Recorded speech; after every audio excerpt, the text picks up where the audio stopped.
అందరికీ నమస్కారం. వీడియో చూస్తున్నవారు ఓం నమః శివాయ అని కామెంట్ పెట్టి ఒక లైక్ చేయండి.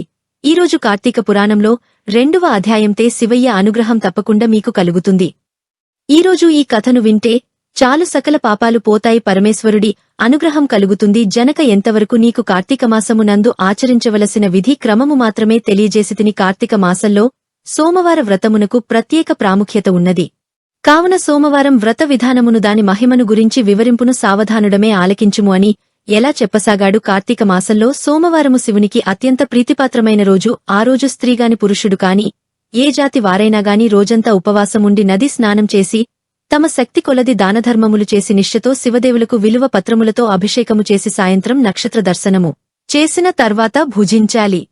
ఈ విధముగా నిష్ఠతో ఆ రాత్రి అంతయు జాగ్రత్తగా పహనం చేసి తెల్లవారిన తరువాత నదికి వెళ్లి స్నానమాచరించి తిరుగానము చేసి తమ శక్తి కొలది పేదలకు అన్నదానము చేయవలెను. అటుల చేయలేని వారు కనీసం 3 బ్రాహ్మణులకైనా సరే తృప్తిగా భోజనం పెట్టి ఈ తాము భుజించవలెను. ఉండగలిగిన వారు సోమవారం నాడు 2 పూటలా భోజనం ఏమీ చేయకుండా ఏ విధమైన పలహారముగాని తీసుకోకుండా ఉండుట చాలా మంచిది.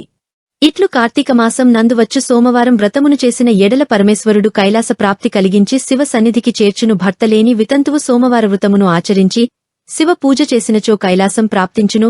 శివ పూజ విష్ణు పూజ చేసినచో వైకుంఠ ప్రాప్తి పొందును. శివ పూజ చేసిన వాళ్లు కైలాస ప్రాప్తి పొందుతారు. విష్ణు పూజ చేసిన వైకుంఠ ప్రాప్తి నందును. దీనికి ఉదాహరణముగా ఒక ఇతిహాసము కలదు. దానిని నీకు తెలియపరచెదను, శ్రద్ధగా వినుము అని వశిష్ఠుడు జనకుడితే ఇలా చెప్పసాగాడు. కార్తీక సోమవార ఫలము చేకుక్క కైలాసానికి వెళ్ళుట పూర్వం ఒక రాజ్యంలోని ఒక గ్రామంలో ఒక పేద బ్రాహ్మణుడు ఉండేవాడు. ఆయన ఒక్కగానొక్క కూతురు పేరే నిష్ఠుర. ఊళ్ళో పూజారి కార్యక్రమాలను జరిపించడం వలన వచ్చే డబ్బుతో ఆ బ్రాహ్మణుడు ఆ అమ్మాయిని అల్లారుముద్దుగా పెంచుతాడు. ఓ అందమైన సౌందర్య శిల్పంలా తయారవుతుంది. ఆమె అందచందాలను గురించి చుట్టుప్రక్కల గ్రామాల వారు సైతం చెప్పుకునేవారు. ఆమె ఎంత అందమైనదో అంత కైనమైనది. ఇతరుల పట్ల ఆమె చాలా కటువుగా వ్యవహరిస్తూ ఉండేది. అందువలన నా ఊళ్ళో వాళ్లంతా ఆమెను కర్కశ అని చెప్పుకుంటూ ఉండేవారు. ఆమె అందానికి దాసులైనవారు ఆ ఇంటి చుట్టూ తిరుగుతూ ఉండేవారు. ఇతరులను ఆకర్షించే అందం తన సొంతం అన్నట్టుగానే ఆమె ప్రవర్తిస్తూ ఉండేది. ఆమె స్వభావం మంచిది కాకపోవటంతో పరపురుషులతో పరిచయాలు పెరుగుతూ ఉండేది. తన కూతురు గురించి నలుగురు 4 రకాలుగా మాట్లాడుకుంటూ ఉండటంతో ఆ బ్రాహ్మణుడు ఆమెకు ఒక మంచి సంబంధం చూసి పెళ్లి చేస్తాడు. అలా మిత్రవర్మ అనే యువకుట్టే కర్కాటస పెళ్లి అవుతుంది. మిత్రవర్మ మంచి ఆరోగ్యవంతుడు, అందగాడు, అంతేకాదు గుణవంతుడు, శాంతస్వరూపుడు. అందువలన మిత్రవర్మతో పెళ్లి చేస్తే కరకసదారిలో పడుతుందని తండ్రి భావిస్తాడు. అలా వాళ్ళిద్దరు పెళ్లి జరిగిపోతుంది. మిత్రమ తల్లిదండ్రులు కూడా కర్కసలు కూతురుగానే భావించే ప్రేమతో చూసుకుంటూ ఉంటారు. అయితే తన చుట్టూ ఉన్నవాళ్లంతా మంచివారే అయినప్పటికీ ఆమె స్వభావంలో మార్పు ఏమి రాదు. గతంలో పరపురుషులతో తనకు గల సంబంధాన్ని ఆమె కొనసాగిస్తూనే ఉంటుంది. యంత్రించలేకపోయారు. అత్తారింటికి కుటుంబ గౌరవం గురించిగాని ఆమె ఏమాత్రం ఆలోచన చేయదు. తన మనస్కు తోచినట్లుగా ఆమె నడుచుకుంటూ ఉంటుంది. ఊర్లో తమ కుటుంబానికి గల పరువు కారణంగా మిత్రవర్మ చాలా వరకు సహిస్తూ వచ్చేవాడు. తహనం నశించినప్పుడు మాత్రం ఆమెను మందలిస్తూ ఉండేవాడు. కొడుకు కోడలు విషయంలో తలదురిస్తే గొడవ మరింత పెద్దది అవుతుందని అత్తమామలు భరిస్తూ ఉండేవారు. ఇది కర్కశ మరింత అలుసుగా తీసుకుంది. శృతి మించుతూ వెళ్తోంది. అప్పటికే మిత్రవర్మ గౌరవ మర్యాదలు మట్టిలో కలిసిపోయాయి. ఆయన నిస్సహాయుడిగా చూస్తూ ఉండిపోతాడు. అయినా అతను తమకు అడ్డుగా ఉన్నాడనే విషయం పట్ల పరపురుషులు తరచూ అసహనాన్ని వ్యక్తం చేస్తూ ఉండేవారు. దాంతో తను అడ్డు తప్పించడమే పరిష్కారమని ఆమె భావిస్తుంది. ఒకరోజు రాత్రి తన భర్తగాగా నిద్రలో ఉండగా ఆమె అతనిని బండరాయితో కొట్టి హతమారుస్తుంది. అతని శవాన్ని పొలిమేరలోని పాడుబడిన బావిలో పడేస్తుంది. ఏమీ ఎరుగునట్లుగా అక్కడి నుంచి తిరిగి వచ్చేస్తుంది. మిత్రమ తల్లిదండ్రులు జరిగినది గ్రహించి చాలా బాధపడతారు. పరపురుషుల అండదండలు ఎక్కువగా ఉండటం వలన ఆమెను ఏమీ అనలేని పరిస్థితి. అందువలన తమ కొడుకు లేని చోటును తాము ఉండకూడదని భావించి కర్కశకంజా పడకుండా వారు ఆ ఊరు నుంచి వెళ్లిపోతారు. ఇంతకాలంగా తనను అదుపులో పెట్టడానికి నించిన భర్త లేడు, అత్తమామలు లేరు. అందువలన ఇక తాను ఏం చేసినా అడిగేవారు లేరని ఆమె భావిస్తుంది. అప్పటినుంచి కర్కాట ఇంకా మరింత స్వేచ్ఛగా ప్రవర్తించడం మొదలు పెడుతుంది. చాటు పూసలాడితే మరికొందరు ముఖాన్ని అనటం మొదలు పెడతారు. అయితే తనకు గల అండదండలతో అందరినీ భయపెడుతూ ఆమె బతికేస్తూ ఉండేది. ఆమె కారణంగా మిగతా స్త్రీలకు కూడా రక్షణ లేకుండా పోతుంది. అలా కరెక్ట్ కాసా అడ్డు అదుపు లేని జీవితాన్ని గడుపుతూ వస్తుంది. వయస్సు ఇంద్రధనస్సు లాంటిది చూసుకుని మురిసిపోయేలోగా మాయమైపోతుంది. అలా కర్కశకు వయస్సుమీద పడింది. వయస్సులో ఉండగా చేసిన పనుల కారణంగా అనారోగ్యాలు ఆమెను చుట్టుపడతాయి. దేహ సౌందర్యం చూసి మాత్రమే ఆమె వెంటబడిన వాళ్లంతా ఇప్పుడు తాము కనిపిస్తే ఏం సాయం అడుగుతుందో అని తప్పించుకుని తిరగటం మొదలు పెడతారు. ఆమె ప్రవర్తన మంచిది కాదనే విషయం అందరికీ తెలిసిన కారణంగా ఎవరూ ఆమెను పలకరించేవారు కూడా కాదు, ఆదరించేవారు లేక, ఆపదలో పిలిస్తే పలికేవారు లేక. కర్కస ఆ ఊళ్ళో ఒంటరిగా అయిపోతుంది. తన శరీరము సహకరించక, తనకు ఎవరూ సహకరించక నానా ఇబ్బందులు పడుతూ రోజులు గడుపుతూ వస్తుంది. చివరకు పలకరించేవారు కూడా లేని పరిస్థితుల్లో చివరి శ్వాసను విడుస్తుంది. యవ్వన గర్భంతో, అందగత్తెనని అహంభావంతో మెడిసి పడిన, కరెక్టుగా చనిపోయిన తర్వాత నేరుగా నరకానికి వెళుతుంది. భూలోకంలో విచ్చలవిడిగా వ్యవహరిస్తూ అనేక పాపాలు చేసినందుకు, భర్తను హత్య చేసినందుకు, అత్తమామలను కష్టపెట్టినందుకు, ధర్మాచరణను పాటించినందుకు యమధర్మరాజు ఆమెకు అనేక రకాల శిక్షలను విధిస్తాడు. ఆ శిక్షలను కర్త అతి కష్టం మీద భరిస్తూ వెళ్తుంది.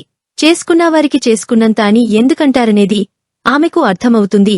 అలా నరకంలో అన్ని రకాల శిక్షలను అనుభవించిన కర్కస ఆ పాపాలకు ఫలితంగా భూలోకంలోని ఒక ఊళ్ళో కుక్కగా పుడుతుంది. వీరి కుక్కగా ఇస్తుంది. ఆ బ్రాహ్మణుడు అదే విషయాన్ని ఆ కుక్క దగ్గర వ్యక్తం చేస్తాడు. అప్పుడు కుక్క రూపంలోనే కర్కస, బ్రాహ్మణుడా, నేను 14 జన్మల క్రితం ఒక బ్రాహ్మణ కుటుంబానికి చెందిన యువతని. ఆ జన్మలో నేను అనేక పాపాలు చేసిన కారణంగా నరకలోకంలో అనేక శిక్షలను అనుభవించాను. ఆ తర్వాత కుక్కగా 14 జన్మలు ఎత్తాను. ఇది 15వ జన్మ అయితే ఈ విషయాలు ఏవి నాకు ఇంతకుముందు వరకు గుర్తు రాలేదు. నువ్వు పెట్టిన ఆహారం తిన్న తర్వాతనే పూర్వజన్మకు సంబంధించిన జ్ఞాపకాలు వరుసగా నాకు గుర్తుకు వచ్చాయి. ఒక్క కుక్కకు పూర్వజన్మ స్మృతి కలగటం, పైగా 14 జన్మల క్రితం తాను ఎవరన్నది చెప్పగలగటం ఆ బ్రాహ్మణుడికి ఆశ్చర్యాన్ని కలిగిస్తుంది. అందుకు కారణం ఏమిటో అని ఆలోచన చేసిన ఆయనకు విషయం అర్థమవుతుంది. హఠాత్తుగా నాకు పూర్వజన్మల గురించిన విషయాలు ఎలా తెలిసాయి, దీనికి కారణం ఏమిటి అని ఆ కుక్క అడుగుతుంది. తాను చేసిన సోమవారం వ్రతం ఫలితమే ఎందుకు కారణమని ఆ బ్రాహ్మణుడు చెప్తాడు. నేను నియమనిష్టలు కలిగిన బ్రాహ్మణుడని, ఆచార్యవ్ వ్యవహారాలకు నేను ఎంతో విలువను ఇస్తాను. భగవంతుడి ఆరాధన పూర్తయ్యే వరకు ఎలాంటి ఆహారం తీసుకోను. అలాంటి నేను కార్తీకమాసంలో ప్రతిరోజు అభిషేకం చేస్తూ ఉంటాను. ఇక కార్తీకమాసంలో సోమవారం వ్రతం ఎంతో విశిష్టమైనటువంటిది. ఈ వ్రతాన్ని ఆచరించేవారు ఉదయం నుంచి ఉపవాసం ఉంటూ నక్షత్ర దర్శనం తర్వాత భోజనం చేస్తారు. ముందుగానే జీవరాశికే కొంత ఆహారాన్ని అందించి ఆ తర్వాతనే భోజనం చేయవలసి ఉంటుంది. రోజున సోమవారం వ్రతం ముగించి ముందుగా ఆ ప్రసాదాన్ని నేను నీకు ఆహారంగా అందించాను. ఆ వ్రతానికి గల మహిమ కారణంగానే నీకు పూర్వజన్మ స్మృతి కలిగింది, మాట్లాడే శక్తి వచ్చింది అని చెప్తాడు. అప్పుడు ఆ కుక్క, ఓ బ్రాహ్మణుడా, నువ్వు చేసిన మేలును నేను ఎప్పటికీ మర్చిపోలేను. అయితే ఇప్పటివరకు నేను పడిన బాధలు వేరు. పూర్వజన్మల శృతి కారణంగా ఇక ముందు మరింతగా బాధపడవలసి ఉంటుంది. అందువలన నాకు ఈ కుక్క జన్మ నుంచి విముక్తిని ప్రసాదించు అని ప్రాధేయపడుతుంది. ఆ బ్రాహ్మణుడు అంతవరకు అనేక సోమవార వ్రతాలను ఆచరిస్తూ వచ్చాడు. అందువలన ఆ కుక్క బాధను చూడలేక ఒక సోమవారం వ్రతం యొక్క ఫలితాలను ఆ కుక్కకు ధారపోస్తాడు. దాంతో ఆ కుక్క ఆ జన్మ నుంచి విముక్తిని పొంది దివ్య శరీరాన్ని ధరించి కైలాసానికి చేరుకుంటుంది. బాల కారణంగా 15 జన్మల పాటు కుక్కగా పుడుతూ నానా బాధలు అనుభవిస్తూ వచ్చింది. అలాంటి కుక్క సోమవారం వ్రత ఫలితం కారణంగా శివలోకానికి చేరుకుంటుంది. సోమవారం వ్రతానికి అంతటి శక్తి ఉంది. అది ఎలాంటి పాపాలనైనా సరే భస్మం చేస్తుంది. పుణ్య రాశిని అమాంతంగా పెంచేసి ఉత్తమ జన్మలకు కారణం అవుతుంది. ఉత్తమ గతులను పొందడానికి దోహదం చేస్తుంది. కార్తీకంలో అలాంటి సోమవార వ్రతం చేయటం మర్చిపోకూడదు అని సెలవిస్తాడు వశిష్ఠ మహర్షి. ఇదే స్కాంతపురాణంలోని వశిష్ఠ మహర్షి చెప్పిన కార్తీక మహత్యంలోని 2వ అధ్యాయం సమాప్తం చేసుకోవడం మర్చిపోవద్దు. మీకు ఈ వీడియో నచ్చితే లైక్ చేయండి, షేర్ చేయండి, మా ఛానల్ని ఫాలో చేయండి. Thanks for watching.